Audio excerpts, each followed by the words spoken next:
திருமணத்துக்கு அப்புறம் ஒரு பெரிய எதிர்பார்ப்பு அப்படின்னா குழந்தை பேரு அப்படிங்கிறதுக்கு நிறைய பேருக்கு இப்ப இந்த குழந்தை பேர்லயே ஒரு பெரிய தடை ஏற்படுது.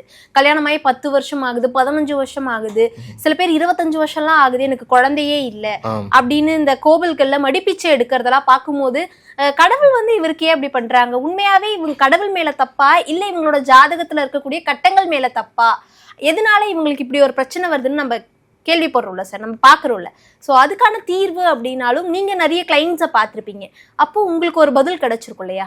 அதுக்கான பதில்னா என்னவா? நல்ல கேள்வி மேடம். அதாவது பல பேருக்கு பயனுள்ள கேள்வி இது. என்ன அப்படின்னு சொல்லி கேட்டிங்கன்னா, என் வாழ்க்கையில் நான் அதிகமாக வருத்தப்பட்டது இந்த ஒரு விஷயத்துக்காக தான். யாரெல்லாம் குழந்தை பாக்கியம் இல்லைன்னு சொல்லி ஜாதகம் பார்க்க வராங்களோ அவங்க எல்லாரையும் பார்க்கும்போது உண்மையிலேயே மனசார சொல்லணும்னா உண்மையிலேயே அவ்வளோ கஷ்டமாக இருக்கும்.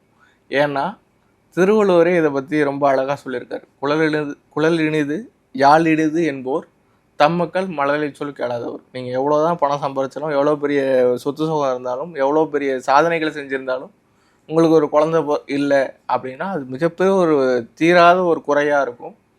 ஒரு என்ன செஞ்சாலும் அதை வந்து தீர்க்க முடியாது. ஸோ அந்த குழந்தை பாக்கியம் இல்லை அப்படின்னு சொல்லி வரும்போது நமக்கு ரொம்ப மனசு கஷ்டத்தை கொடுக்குது. அப்படி குழந்தை பாக்கியம் இல்லாமல் வந்த 600க்கும் மேற்பட்ட தம்பதிகளுக்கு குழந்தை பிறந்திருக்கு நம்ம சொன்ன பரிகாரத்தை பண்ணும்போது. இங்கே பரிகாரம்னு சொல்லி நாங்கள் என்ன சொல்கிறோன்னா இறை வழிபாடு தான்.